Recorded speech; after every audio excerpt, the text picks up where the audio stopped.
ನಮಸ್ಕಾರ ವೀಕ್ಷಕರೇ, ಎಲ್ಲರೂ ಹೇಗಿದ್ದೀರಾ? Welcome back to the Borkas channel. ಇವತ್ತು ಸ್ಪೆಷಲ್ ಆಗಿ ಒಂದು ನವಿಲುಕೋಸಿನ ಸುಕ್ಕ ಪಲ್ಯನ ಮಾಡಿ ತೋರಿಸ್ತಾ ಇದ್ದೇನೆ. ನವಿಲುಕೋಸು ತುಂಬ ಒಳ್ಳೆಯದು ಆರೋಗ್ಯಕ್ಕೆ.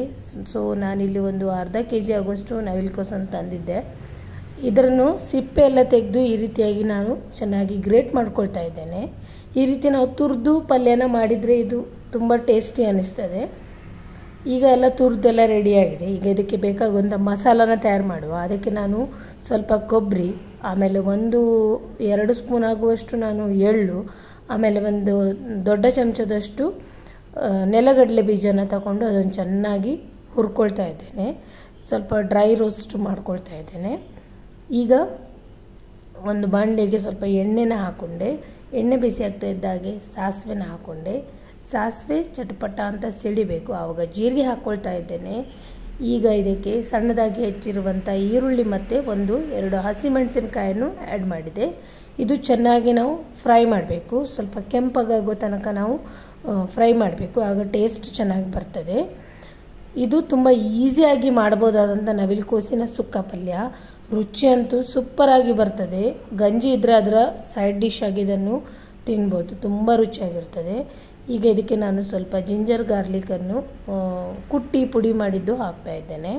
ಪೇಸ್ಟ್ ಇದ್ದರೆ ಅದನ್ನು ಸಹ ಆ್ಯಡ್ ಮಾಡ್ಬೋದು. ಈಗ ಚಿಟಿಕೆಯಷ್ಟು ಅರಿಶಿಣವನ್ನು ಸೇರಿಸಿದೆ. ಈಗ ಎಲ್ಲವನ್ನು ನಾನು ಚೆನ್ನಾಗಿ ಮಿಕ್ಸ್ ಮಾಡ್ಕೊಳ್ತಾ ಇದ್ದೇನೆ. ಈಗ ಇದಕ್ಕೆ ಮಸಾಲೆ ಆ್ಯಡ್ ಮಾಡುವ. ನಾನು 1 ಚಮಚಷ್ಟು ಜೀರಿಗೆ ಪುಡಿ, 1 ಚಮಚ ಧನಿಯಾ ಪುಡಿ, 1 ಚಮಚ ಅರ್ಧ ಚಮಚಷ್ಟು ಗರಂ ಮಸಾಲೆ, ಆಮೇಲೆ 1 ಚಮಚ ಖಾರದ ಪುಡಿನ ಆ್ಯಡ್ ಮಾಡಿದೆ. ಖಾರಕ್ಕನುಗುಣವಾಗಿ ನಾವು ಇದನ್ನೆಲ್ಲ ಸೇರಿಸ್ಕೋಬೇಕು. ಈಗ ಎಲ್ಲವನ್ನು ಬೆರೆಸಿ ಮಿಕ್ಸ್ ಮಾಡಿದೆ. ಈಗ ನಾವು ಗ್ರೇಟ್ ಮಾಡಿಟ್ಟಂತಹ ಈ ನವಿಲುಕೋಸನ್ನು ಆ್ಯಡ್ ಮಾಡ್ತಾ ಇದ್ದೇನೆ. ಇದನ್ನು ಸಹ ಮಸಾಲೆ ಜೊತೆ ನಾವು ಚೆನ್ನಾಗಿ ಬೆರೆಸ್ಕೊಳ್ಬೇಕು. ಮಸಾಲೆ ಎಲ್ಲ ಕಡೆ ಇದಕ್ಕೆ ತಾಗಬೇಕು. ನೋಡಿ, ಈಗ ಎಲ್ಲ ಬೆರೆಸ್ಕೊಳ್ತಾ ಇದ್ದೇನೆ ನಾನು.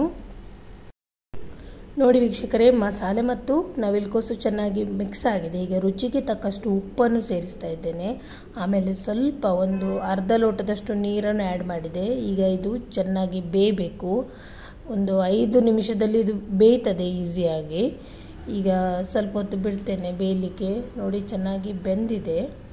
ಈಗ ಇದಕ್ಕೆ ನಾನು ಚಿಟಿಕೆಯಷ್ಟು ಇಂಗನ್ನು ಸೇರಿಸ್ತಾ ಇದ್ದೇನೆ. ನವಿಲುಕೋಸಿಗೆ ಸ್ವಲ್ಪ ಇಂಗು ಸೇರಿಸಿ ಪಲ್ಯ ಮಾಡಿದರೆ ಒಳ್ಳೆಯದು, ಇಲ್ಲಾಂದರೆ ಕೆಲವರಿಗೆ ಆ್ಯಸಿಡಿಟಿ ಟೈಪ್ ಆಗ್ತದೆ. ಸೊ ಇಂಗು ಹಾಕಲೇಬೇಕು. ಈಗ ನಾವು ಕೊಬ್ಬರಿ ಮತ್ತು ಎಳ್ಳು ಮತ್ತು ನೆಲಗಡಲೆದು ಪೇಸ್ಟ್ ಮಾಡಿಟ್ಟಿದ್ವಲ್ಲ ಪೌಡ್ರು, ಅದನ್ನು ನಾನು ಸೇರಿಸ್ತೇನೆ. ಇದು ನಮ್ಮ ಪಲ್ಯದಲ್ಲಿ ಒಂದು ಎಕ್ಸ್ಟ್ರಾ ಫ್ಲೇವರನ್ನು ಆ್ಯಡ್ ಮಾಡ್ತದೆ. ಸೊ ನಾವು ಎಷ್ಟು ಬೇಕಷ್ಟನ್ನು ಆ್ಯಡ್ ಮಾಡ್ಬೋದು ಇದಕ್ಕೆ. ಕೊಬ್ಬರಿ ಮತ್ತು ಎಳ್ಳು ಆಮೇಲೆ ನೆಲಗಡಲೆ ಇದು ಸ್ವಲ್ಪ ತರಿತರಿಯಾಗಿ ನಾನು ರುಬ್ಕೊಂಡಿದ್ದೆ, ಪೌಡ್ರ್ ಮಾಡಿದ್ದೆ.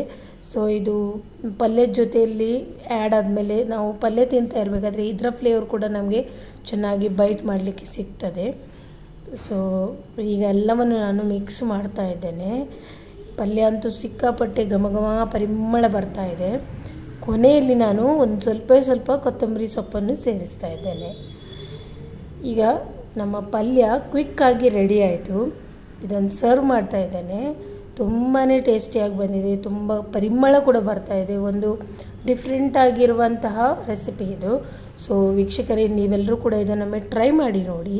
ತುಂಬ ಈಸಿ ಇದೆ. ನಮ್ಮ ರೆಸಿಪಿ ನಿಮಗೆ ಇಷ್ಟ ಆಯಿತು ಅಂತಂದರೆ ಲೈಕ್ ಮಾಡಿ, ಶೇರ್ ಮಾಡಿ ಹಾಗೂ ಕಮೆಂಟ್ ಮಾಡಿ.